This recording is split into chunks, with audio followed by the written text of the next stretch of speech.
This is the class for EMRS DGT Mains Tier 2. So let's start.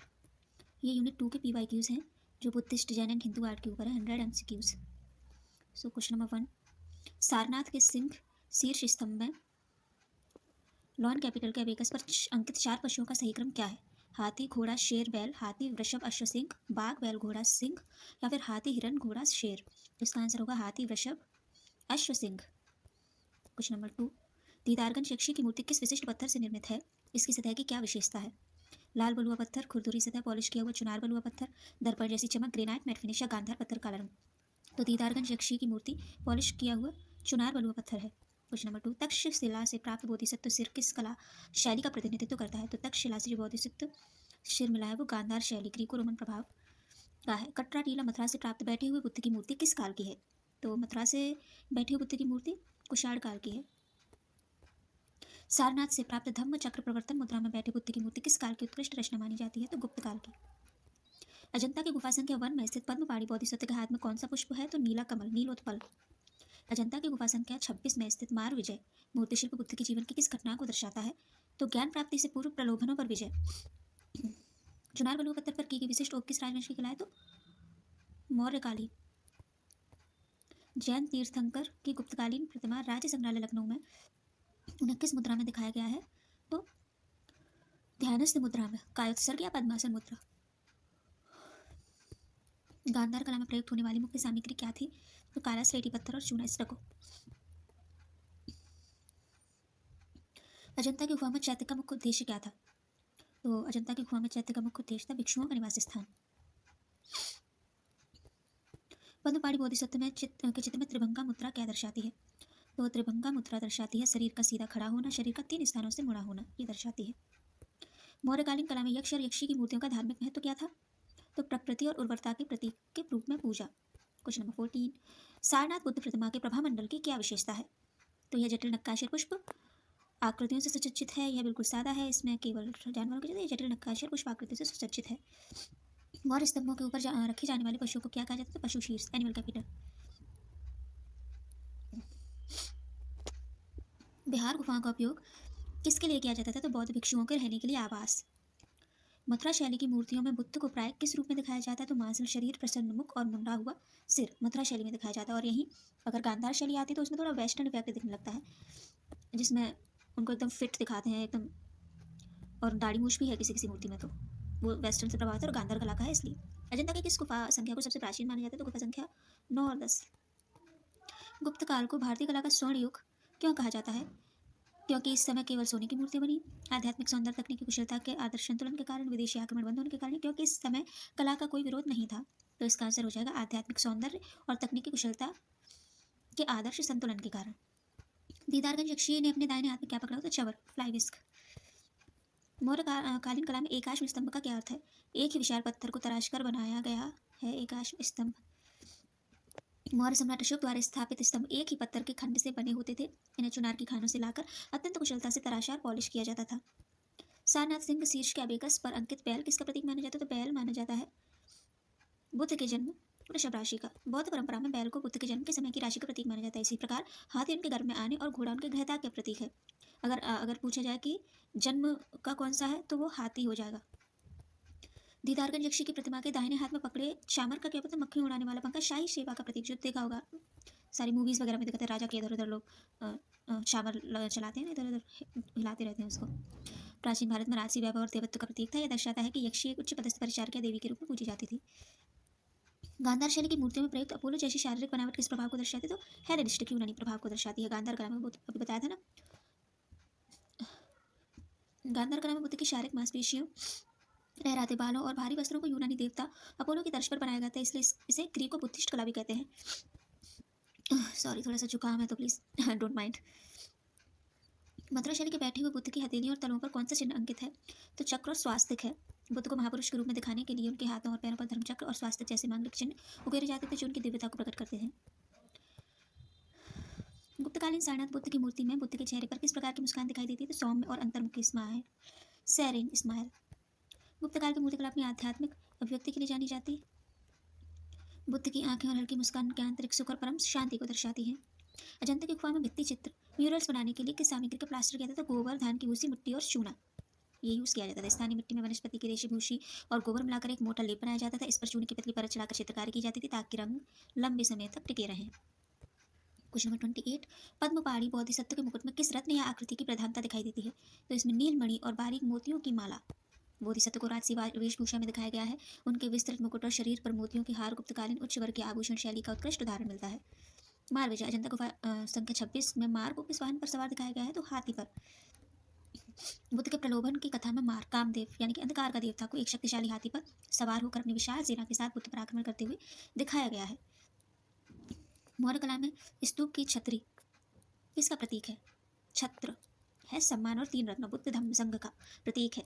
स्तूप के ऊपर लगी 3 छतरियां बौद्ध धर्म के 3 स्तंभ बुद्ध उनके उपदेश और अनुयायियों के समूह के प्रति सम्मान का प्रतीक है। क्वेश्चन नंबर 31, मथुरा कला में बोधिसत्व को बुद्ध से अलग दिखाने के लिए क्या उपयोग किया जाता था? भिन्न रंग, राजसी आभूषण और मुकुट। बुद्ध को एक भिक्षु के साधारण वस्त्रों में दिखाया जाता था जबकि बोधिसत्व को राजकुमारों की तरह कीमती आभूषण और वस्त्रों से सजाया जाता था। क्वेश्चन नंबर 32, कायत्सर्ग मुद्रा में खड़ी जैन प्रतिमाएं गुप्त काल की क्या संदेश देती हैं? तो शारीरिक मोह का त्याग और स्थिर ध्यान का संदेश देती हैं। इस मुद्रा में शरीर बिल्कुल सीधा और हाथ नीचे लटके होते हैं। यह दर्शाता है कि तीर्थंकर ने अपनी इंद्रियों और शरीर पर पूर्ण विजय प्राप्त कर ली है। अजंता की चित्रकला में नीला रंग अल्ट्रा मरीन ब्लू किस पत्थर से प्राप्त किया था? तो लेपिस लाजुली से। नीला रंग सबसे कीमती था क्योंकि लेपिस लाजुली पत्थर अफगानिस्तान के बदख्शां क्षेत्र से आयात किया जाता था। यह अजंता की संपन्नता को दर्शाता है। मौर्य स्तंभों के घंटाकृति आधार को अक्सर किस फूल का उल्टा रूप माना जाता था? तो कमल का। यह उल्टा लटका हुआ कमल भारतीय वास्तुकला में उर्वरता और पवित्रता का प्रतीक है। इसे ईरानी कला से प्रभावित माना जाता है। गुप्तकालीन लक्ष्मण नारायण या हिंदू प्रतिमा में प्रभा मंडल की क्या विशेषता है? तो यह अत्यधिक विस्तृत वृत्ताकार और अलंकृत होता था। गुप्त काल में देवताओं के पीछे एक बड़ा और सुंदर नक्काशीदार आभा मंडल बनाया जाता था जो उनकी दिव्य ऊर्जा और ब्रह्मांडीय शक्ति का प्रतीक था। गांधार कलाशैली का केंद्र मुख्य रूप से भारत के किस भाग में था? तो उत्तर पश्चिम में वर्तमान पेशावर और तक्षशिला में था। यह क्षेत्र रेशम मार्ग सिल्क रूट पर स्थित था जहाँ भारतीय और यूनानी संस्कृतियों का मिलन हुआ जिसके परिणाम स्वरूप गांधार कला का जन्म हुआ। अजंता की गुफाओं की खोज 1819 में किसने की? तो जॉन स्मिथ एक ब्रिटिश सैनिक ने। मद्रास रेजिमेंट में एक अधिकारी जॉन स्मिथ शिकार करते समय अचानक इन गुफाओं के सामने पहुंचे थे जो सदियों से घने जंगल में छुपी हुई थी। धर्मचक्र प्रवर्तन बुद्ध के जीवन की किस भौगोलिक घटना से जुड़ा हुआ है? तो सारनाथ प्रथम उपदेश। ज्ञान प्राप्ति के बाद बुद्ध ने अपना पहला प्रवचन सारनाथ के मृगदाव हिरण उद्यान में दिया था जिसे कला में पहिए या चक्र द्वारा दर्शाया जाता है। गुप्तकाल की मूर्तियों प्रयुक्त चिकनाई को क्या संज्ञा दी जाती है? तो सजीव कोमलता प्लास्टिसिटी। गुप्त कलाकारों ने पत्थर को इस तरह तराशा कि वह मानव त्वचा की तरह कोमल और लचीला प्रतीत होता है। इसे प्लास्टिसिटी या लावण्य योजना कहा जाता है। क्वेश्चन नंबर 40, अजंता के चित्रों में हाथी की आकृतियों को कैसा दिखाया गया है? डरावना या हिंसक, अत्यंत यथार्थवादी और गतिशील, कार्टून की तरह बहुत छोटा, तो इसमें अत्यंत यथार्थवादी और गतिशील दिखाया गया है। अजंता के कलाकारों को पशु चित्रण में महारत हासिल थी। हाथियों के विभिन्न मुद्राओं में प्यार करते हुए यह युद्ध में बहुत ही सजीव तरीके से चित्रित किया गया है। क्वेश्चन नंबर 41, मथुरा कला शैली में बुद्ध के मस्तक पर कपर्दिन का क्या अर्थ है? कपर्दिन का अर्थ है शंख की तरह घुमावदार जूड़ा। कुषाण काल की प्रारंभिक मथुरा मूर्तियों में बुद्ध के बालों को सिर के ऊपर एक शंख या दक्षिणावर्त घुमावदार जूड़े के रूप में दिखाया गया है जिसे कपर्दिन कहा जाता है। सारनाथ के सिंह शीर्ष के अबेकस पर अंकित घोड़ा बुद्ध के जीवन की किस घटना का प्रतीक है? तो लॉन कैपिटल प्रतीक है महाविनिष्क्रमण ग्रह त्याग का। अश्वकंतक घोड़ा बुद्ध द्वारा सांसारिक जीवन त्याग कर सत्य की खोज में निकलने का प्रतीक है। अजंता की गुफा संख्या 1 में वज्रपाणी के शरीर का रंग कैसे दिखाया गया है? तो गहरा नीला या श्याम रंग दिखाया गया। वज्रपाणी को अक्सर गहरे या नीले रंग में दिखाया जाता है जो उनकी शक्ति और दृढ़ता को दर्शाता है। क्वेश्चन नंबर 44, दीदारगंज यक्षी की मूर्ति में त्रिभंग मुद्रा के कारण शरीर का भार किस ओर झुका हुआ है? तो दाहिने पैर पर हिप आउट पोस्चर पर यक्षी को दाहिने पैर पर भार देते हुए दिखाया गया जिससे उनके शरीर में एक सुंदर एस वक्र बनता है जो मौर्यकालीन सौंदर्य शास्त्र की पहचान है। गुप्तकालीन मूर्तिकला में धर्मचक्र प्रवर्तन बुद्ध के चेहरे पर अर्ध उन्मीलित आदिबंद नेत्र क्या प्रकट करते हैं? तो अंतर्मुखी ध्यान योग निद्रा। यह गुप्तकाल की कला की सबसे बड़ी विशेषता है जहाँ कलाकार ने पत्थर के माध्यम से परम आध्यात्मिक शांति को व्यक्त किया है। क्वेश्चन नंबर 46, मौर्यकालीन यक्ष मूर्तियों को लोक कला की श्रेणी में क्यों रखा जाता है? क्योंकि मिट्टी से बनी थी? न। क्योंकि इन्हें छोटे बच्चों ने बनाया था? न। क्योंकि ये केवल गाँव में मिलती थी? नेवर। क्योंकि ये आम जनता ने धार्मिक विश्वासों से जुड़ी थी, प्रकृति पूजा से जुड़ी थी, इसलिए। राज के स्तंभों के विपरीत यक्षी की मूर्ति स्थानीय पंथों और ग्राम देवताओं की पूजा का हिस्सा थी। गांधार कला में बुद्ध की संगति वस्त्र की सिलवटें किस धातुओं सामग्री जैसी प्रतीत हुई? तो भारी रोमन टोगा जैसी। गांधार में तो वैसे वेस्टर्न से प्रभावित है, तो एकदम जैसे वेस्टर्न में बनती हैं सारी मूर्तियाँ, बिल्कुल वैसी एकदम रियल जैसे कपड़े की सिलवटें होती है, बिल्कुल वैसा ही बनाया गया है। गांधार शैली में कपड़ों की परतें बहुत मोटी और स्पष्ट दिखाई देती है, जो यूनानी मूर्तिकला की स्पष्ट छाप है। अजंता की गुफा संख्या 16 का सबसे प्रसिद्ध भित्ति चित्र कौन सा है? तो मरणासन राजकुमारी, डायन प्रिंसेस का। इस चित्र में राजकुमारी सुंदरी नंद की पत्नी के दुख और विरह को इतनी संवेदनशीलता से दिखाया गया है कि इसे विश्व कला का मास्टरपीस माना जाता है। क्वेश्चन नंबर 49, मथुरा से प्राप्त कुषाण कालीन यक्ष मूर्तियों की बनावट कैसी है? विशालकाय, भारी कंधे और मांसल शरीर। कुषाण काल की मथुरा शैली अपनी विशालता और शक्ति के प्रदर्शन के लिए जानी जाती है। गुप्तकालीन मूर्तियों में आभूषणों का चित्रण मौर्य काल की तुलना में कैसा है? तो कम लेकिन अत्यधिक कलात्मक और अनुपातिक है। गुप्त काल में सुंदरता के लिए भारी गहनों की वजह शारीरिक अंगों की बनावट और सौम्यता पर अधिक जोर दिया गया है। स्तूप के चारों ओर बनी वेदिका यानी कि रेलिंग का मुख्य उद्देश्य क्या था? केवल सुंदरता बढ़ाना? नो। पवित्र स्थान को घेरना और प्रदक्षिणा पथ बनाना, राजा का नाम लिखवाना, जंगली जानवरों से बचना? नो। इसका सही आंसर है प्रदक्षिणा पथ, पवित्र स्थान को घेरना।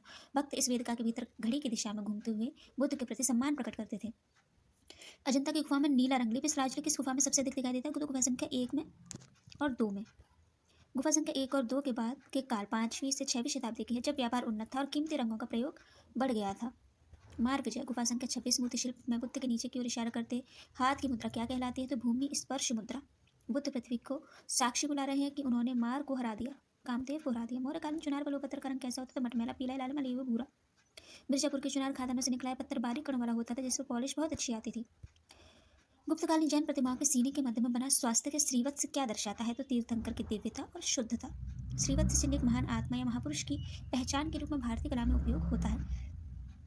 गांधार कला में बोधिसत्व मैत्रेय को किस विशिष्ट पहचान के साथ दिखाया गया? हाथ में तलवार, हाथ में किताब, हाथ में अमृत कलश या घोड़े पर सवार? तो हाथ में अमृत कलश।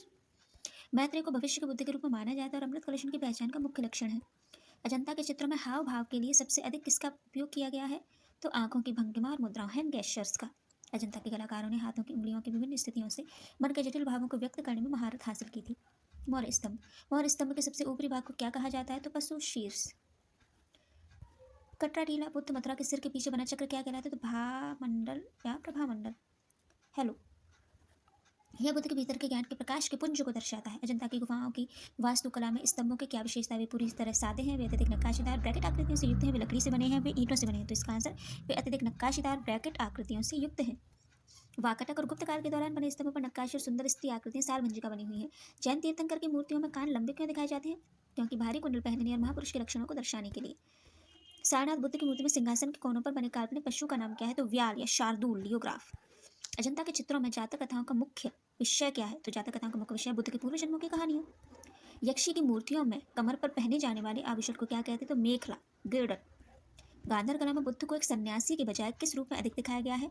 तो दार्शनिक, यूनानी स्टाइल। गांधार शैली में यूनानी स्टाइल में ही दिखाया गया, दार्शनिक है। पद्मपाणि शब्द का शाब्दिक अर्थ क्या है? जिसके हाथ में कमल हो, पद्मपाणि। मौर्यकालीन कला पर किस विदेशी सभ्यता का प्रभाव माना जाता है? रोमन, ईरानी, चीनी, माया। ईरानी, आर्किमेनिड। स्तूप की संरचना में अंड क्या है? तो अंड है एक अर्धवृत्ताकार गुंबद, हेमिस्फेरिकल डोम। मथुरा शैली में लाल बलुआ पत्थर पर बने सफेद धब्बे क्या कहलाते हैं? तो प्राकृतिक चित्तियां, स्पॉट्स हैं, नॉर्मल। अजंता की गुफा संख्या 1 में छेदंत जातक का चित्र क्या दर्शाता है? तो 6 दांतों वाला सफेद हाथी की त्याग की कहानी है वो। गुप्तकालीन मूर्तियों में पारदर्शी वस्त्र दिखाने की तकनीक को क्या कहा जाता है? तो वेट ड्रेपरी। यक्ष को भारतीय परंपरा में किसका रक्षक माना जाता है? तो पृथ्वी के छिपे हुए खजानों और उर्वरता का रक्षक। मौर्य स्तंभ के अबेकस पर कौन सा फूल अक्सर बना होता है? तो नीलकमल। हरिसकल पैलमेट डिजाइन। गांधार शैली में बुद्ध के प्रभा मंडल पर क्या नहीं होता? तो गांधार शैली के बुद्ध के प्रभा मंडल पर क्या नहीं होता है? अत्यधिक अलंकरण या डिजाइन। अजंता में टेम्परा विधि में रंगों को पक्का करने के लिए क्या मिलाया जाता? गोंद या जानवरों की चबरी मिलाई जाती, बाइंडिंग एजेंट मिलाया जाता था। धर्म चक्र की 24 तीलियां क्या संदेश देती हैं? तो 24 घंटे और निरंतर प्रगति। सारनाथ बुद्ध की मूर्ति में बुद्ध किस मुद्रा में बैठे हैं? तो पद्मासन में। वज्र पर्यन कसान क्या लिखा है? पद्मासन मुद्रा में बैठे हुए। तो अजंता की गुफा किस काल से किस काल तक बनी है? तो 2nd सेंचुरी BC से 6th सेंचुरी AD तक। साल भंजिका किसे कहते हैं? वृक्ष को पकड़ कर बड़ी सुंदर स्त्री आकृति को। गुप्त काल को शास्त्रीय कला, क्लासिकल आर्ट क्यों कहा जाता है? क्योंकि ये बहुत पुरानी है? नहीं। क्योंकि यह केवल ईश्वर के लिए थी? नहीं। क्योंकि इसमें रंगों का प्रयोग कम था? नहीं। क्योंकि इसमें सौंदर्य, संतुलन और तकनीक का उच्चतम स्तर प्राप्त किया। अजंता के किस गुफा में महापरिनिर्वाण लेटे हुए बुद्ध की विशाल मूर्ति है? तो गुफा संख्या 26 में। मौर्यकालीन कला का सबसे मुख्य केंद्र कौन सा था? पाटलिपुत्र। बोधिसत्व का अर्थ क्या है? वह जो बुद्ध बनने की प्रक्रिया में है, एनलाइटनमेंट बीइंग। मथुरा कला में बुद्ध की दाढ़ी और मूछें कैसी होती थी? मथुरा कला में तो वे क्लीन शेव थे, बिना दाढ़ी मूछ के दिखाई जाते। दाढ़ी मूछ दिखाई देते गांधार कला में। अजंता की पेंटिंग्स में परिप्रेक्ष्य कैसे दिखाया गया है, तो ओवरलैपिंग और विभिन्न स्तरों के माध्यम से। यक्ष और यक्षी के चित्रण में किस भावना की प्रधानता है, तो शारीरिक शक्ति और उर्वरता, सेंसुअलिटी एंड स्ट्रेंथ। सारनाथ के सिंह शीर्ष में शेर किसका प्रतीक है, तो शाक के सिंह बुद्ध और राज के संप्रभुता का। गुप्तकालीन बुद्ध की मूर्तियों में कान कैसे होते, तो कंधों को छूते हुए लंबे, एलोंगेटेड ईयर्स। जातक कथाएं किस धर्म से संबंधित है, बौद्ध धर्म से संबंधित हैं। अजंता के चित्रों में प्रयुक्त लाल रंग कहाँ से आता है, तो गेरू, रेड ऑकर से। स्तूप की रेलिंग पर बने नक्काशीदार चक्रों को क्या कहते हैं, तो पदक।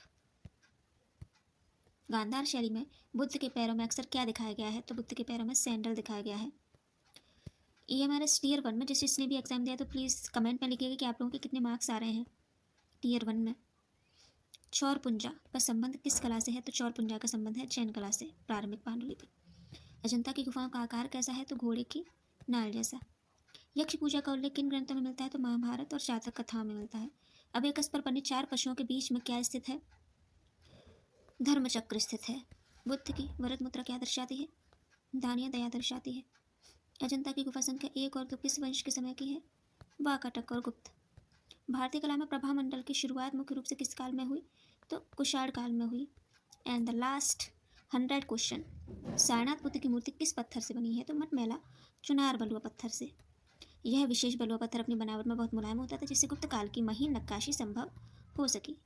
सो thanks for watching all of you, and please like share and subscribe कीजिएगा और कमेंट कीजिएगा जिस चीज़ को भी वीडियो अच्छी लगी, और या इसका नेक्स्ट पार्ट यूनिट 3 के भी MCQ जिस चीज़ को चाहिए तो प्लीज़ कमेंट कीजिएगा please. So thanks for watching, bye bye.